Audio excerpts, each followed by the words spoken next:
Bismillahirrahmanirrahim. Allah Subhanahu wa taala berfirman, "Wa may yatawakkal 'alallah fahuwa hasbuh." Siapa yang mewakilkan urusannya kepada Allah, maka Allah akan mencukupkan kebutuhannya. Tawakal adalah sebuah kekuatan bagi orang yang beriman. Bahkan dia menjadi ciri keimanan. Orang yang paling baik imannya kepada Allah, maka akan wujud dalam tawakalnya yang utuh kepada Allah.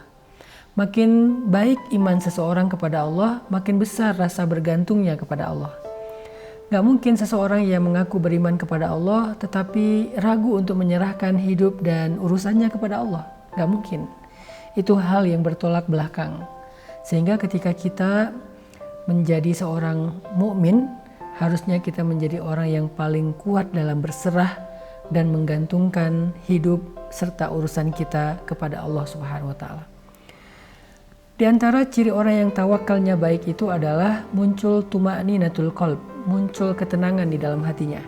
Itu buah dari tawakal.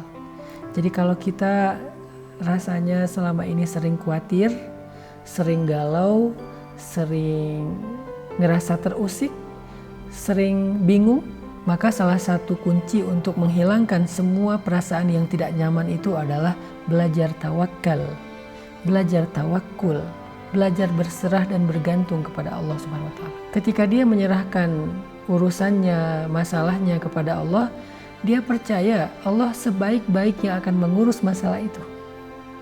Dia yakin Allah sebaik-baiknya akan menyelesaikan urusan itu. Dia yakin Allah sebaik-baiknya akan memberikan jalan keluar dalam kebuntuan masalahnya. Keyakinan itulah yang membuat dia merasa tenang. Misalnya ketika kita melakukan safar, kita diajarkan doa, yang dengan doa safar itu kita sedang belajar tawakal di perjalanan. Misalnya kita mengatakan, Bismillahirrahmanirrahim, 'alallah, la haula wa la quwwata illa billah.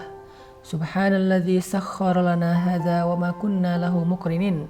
Wa inna ila rabbina lamunqalibun.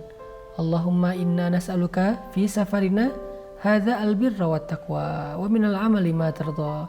Allahumma hawwin alaina safarana wa tu'i anna bu'da. Allahumma anta sahibu fis safar wal khalifatu fil ahl.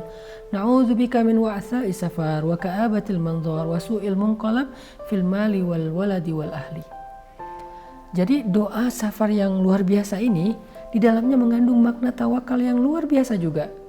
Seolah-olah kita menyerahkan safar kita kepada Allah, terserah Allah, dan kita percaya Allah pasti akan menuntun kita kepada yang terbaik. Wa wajadaka dhallan fahada. Ketika Nabi pernah tersesat dalam perjalanan beliau pulang dari Syam ke Mekah, Allah menunjukkan jalan agar beliau tidak terkatung-katung di tengah padang pasir. Allah sebaik-baik yang memberikan jalan. Allah sebaik-baik yang menuntun. Sehingga orang yang membaca doa safar tadi seolah-olah menyerahkan safarnya kepada Allah lebih daripada dia menyerahkan safarnya kepada aplikasi map di dalam handphonenya. Kita kadang-kadang kalau misalnya gak punya sinyal di tengah jalan dan kita kebingungan arah, kita akan sangat khawatir karena gak bisa menjalankan aplikasi map kita.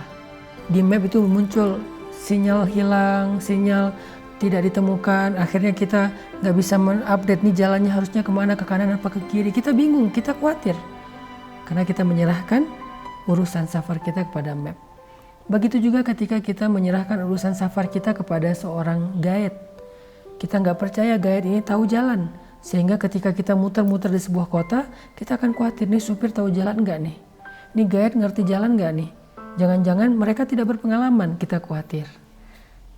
Atau kita merasa tenang ketika kita berjalan, kita punya sinyal, kita bisa menggunakan aplikasi map, kita tenang berjalan ketika kita tahu supirnya tahu jalan, kita tenang dalam perjalanan ketika kita tahu guide-nya mengerti daerah itu. Maka orang yang bertawakal kepada Allah dalam hidup akan lebih tenang daripada orang yang sedang safar ditemani oleh aplikasi map, ditemani oleh seorang guide yang handal berpengalaman, ditemani oleh seorang supir yang tahu jalan seluk-beluk daerah situ. Orang yang bertawakal lebih tenang daripada mereka. Makanya dalam doa safar kita sedang belajar tawakal. Ya Allah, saya serahkan safar saya kepadamu. Tuntun saya, jauhkan saya dari wa'sa'i safar, keburukan dalam safar. Watwi anna bu'adah, mudahkan perjalanan kami sampai kami bisa sampai ke tempat yang jauh dalam keadaan nyaman, mudah, seolah-olah dekat, gak kerasa udah sampai. Saya juga menyerahkan keluarga saya yang saya tinggalkan kepada Engkau ya Allah. Engkau sebaik-baik yang memelihara, mengurus, mencukupi keperluan mereka. Jangan biarkan saya pulang kepada keluarga saya dalam keadaan penuh dengan masalah, membawa beban, membawa kesedihan. Itulah doa tentang belajar tawakal ketika kita musafir. Masih banyak lagi doa-doa sehari-hari yang diajarkan Rasulullah SAW. Tujuannya adalah agar kita selalu menyerahkan hidup kita kepada Allah. Itu rahasia doa sehari-hari. Daily doa. Ketika kita mau masuk kamar mandi ada doanya, pakai pakaian ada doanya, mau makan ada doanya, mau tidur ada doanya, mau keluar rumah ada doanya, masuk ke dalam rumah ada doanya. Tujuannya apa? Kita sedang belajar tawakal, berserah, bergantung kepada Allah. Dan ketika kita membiasakan itu dengan imanan wahtisaban, dengan yakin dan sungguh-sungguh, maka buah dari tawakal adalah tuma'ninatul qalb, kehidupan yang tuma'ninah, jiwa yang tenang, jiwa yang nyaman, kebahagiaan yang luar biasa, kelapangan dada untuk menerima apapun hasilnya, karena kita percaya ketika kita sudah menyerahkan urusan kita kepada Allah, Allah sebaik-baik yang mengurus kehidupan kita. Wa may yatawakkal 'alallah fahuwa hasbuh. Siapa yang menyerahkan urusannya kepada Allah, Allah akan cukupkan segala kebutuhannya. Barakallahu fikum.